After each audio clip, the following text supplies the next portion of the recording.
Eu sou José Corman, professor doutor em História.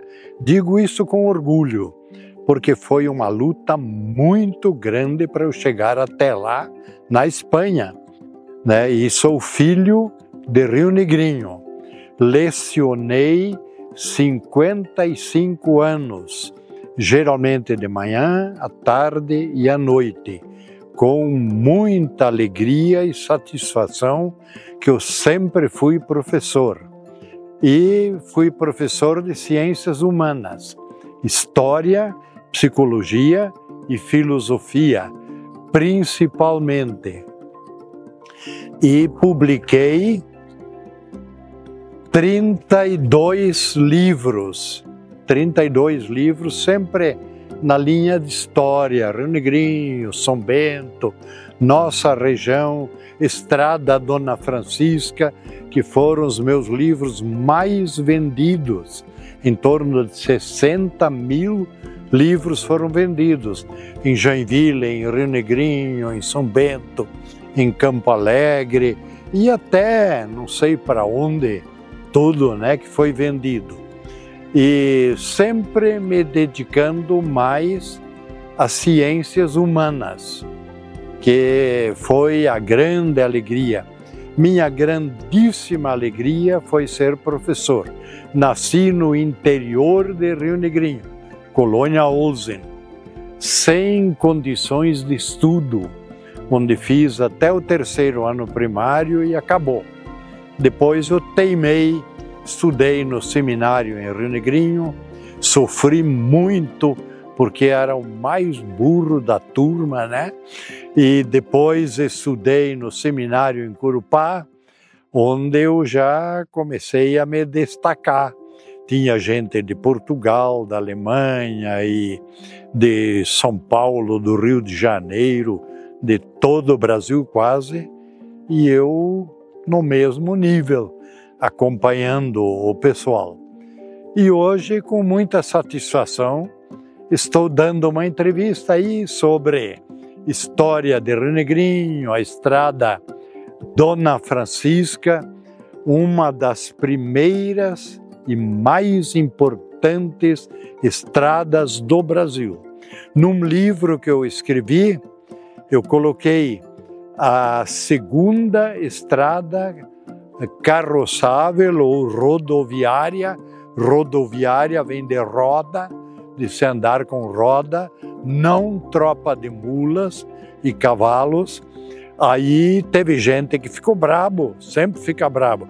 Eu vou provar para o senhor que o senhor está errado. Não é a segunda do Brasil. Aí eu sempre digo, ótimo, parabéns. Prove, eu fico contente, eu vou reconhecer meu erro. E ninguém provou o contrário até hoje. Outras placas já foram colocadas em vários lugares, dizendo que é a segunda estrada carroçável do Brasil. A Dona Francisca, essa na qual estamos aqui. Claro que inicialmente ela era para pedestres, depois para tropas de mulas, tropa de gado. Eu ainda cheguei a ver uma tropa de mula. Mulas com suas bruacas, carregando mercadorias para Joinville, para São Francisco, para vários lugares. E depois carroceiros, começaram a passar carroceiros aí. Tinha um sindicato de carroceiros, mais de 1000 carroceiros registrados no sindicato, chamado Die Vereinigten Fuhrleute. Entenderam? Os Carroceiros Unidos. Os Carroceiros Unidos. Sabe-se muita coisa desses carroceiros, do sindicato deles, mas os documentos na Segunda Guerra Mundial foram queimados. O crime extraordinário que se cometeu com perseguição aos alemães, destruição de documentos, crianças que morreram.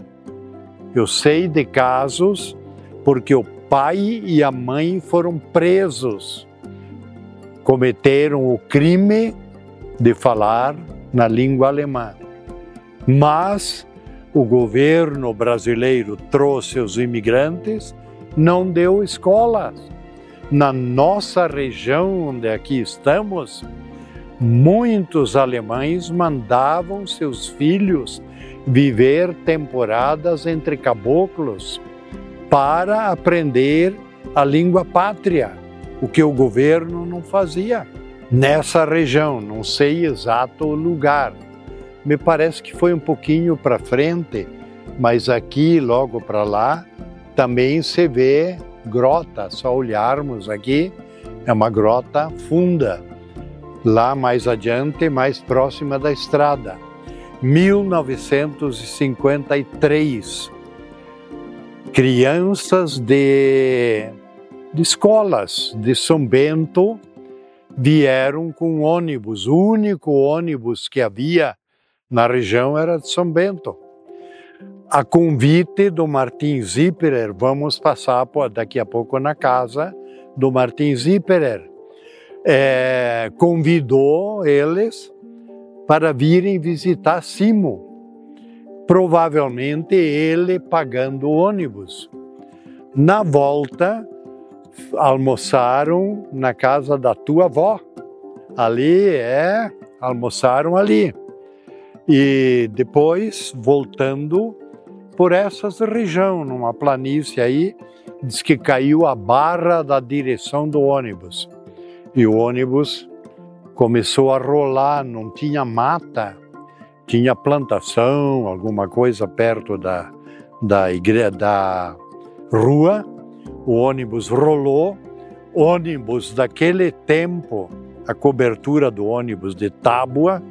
No primeiro tombo que ele deu, as tábuas avoaram, as crianças foram despejadas e o ônibus ia dar mais um tombo em cima das crianças já despejadas. Existe uma foto, uma palmeira, um coqueiro em pé, segurou o ônibus para não cair em cima das crianças. Uma criança morreu. Pouquíssimas sem nenhum ferimento, a grande maioria gravemente feridas, né? E daí, anoitecendo praticamente, o acidente aí com a criançada machucada, ferida, morta, mas conseguiram um ou outro automóvel que já passava por aí. Parece que um táxi de Rio Negrinho, já tinha um táxi lá, levar essas crianças todas para São Bento.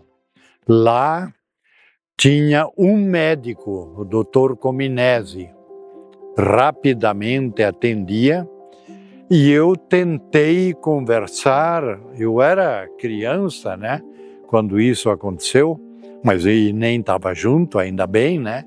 Eu lá no interior de Rio Negrinho, perguntei para várias pessoas, não sei, não se sabe da história. Aí alguém me falou, fale com a fulana de tal, de São Bento. Ela estava junto. E quando eu falei com ela, ela simplesmente disse estupidamente, eu não quero falar sobre isso, com toda estupidez. Tem gente assim. Aí eu não falei mais com ela, perguntei a outras pessoas. Alguém me disse, fale morando em Rio Negrinho, filha de São Bento, a Marília Berkenbrock, a esposa do falecido Pedro Berkenbrock, o diretor e professor em Rio Negrinho. Quando eu falei com ela, ela deu uma risadinha e se colocou em posição apropriada e disse, pegue na minha cabeça aqui. peguei e disse, por quê? Não está sentindo alguma coisa? Eu disse, sim, tem um buraco aí. Esse acidente. Diz que o médico examinou ela um pouquinho e disse, levem ela para casa. Depois ele contou, pensei que ela vai morrer daqui a pouco, está viva até hoje, né? E ela, publiquei num livro, escreveu um trecho, tudo certinho, como foi, o que aconteceu. Eu também já falei há pouco, né? Nessa planície. Um me contou, faleceu agora há pouco tempo. Ele vinha de São Bento de bicicleta para namorar em Rio Negrinho e acabou casando. Mas por aqui ele se encontrava com um que vinha de Rio Negrinho namorar em São Bento, né? E por aqui eles paravam, descansar, porque de lá para cá uma subida forte e de lá para cá também, né? Aí descansavam trocando ideias, né?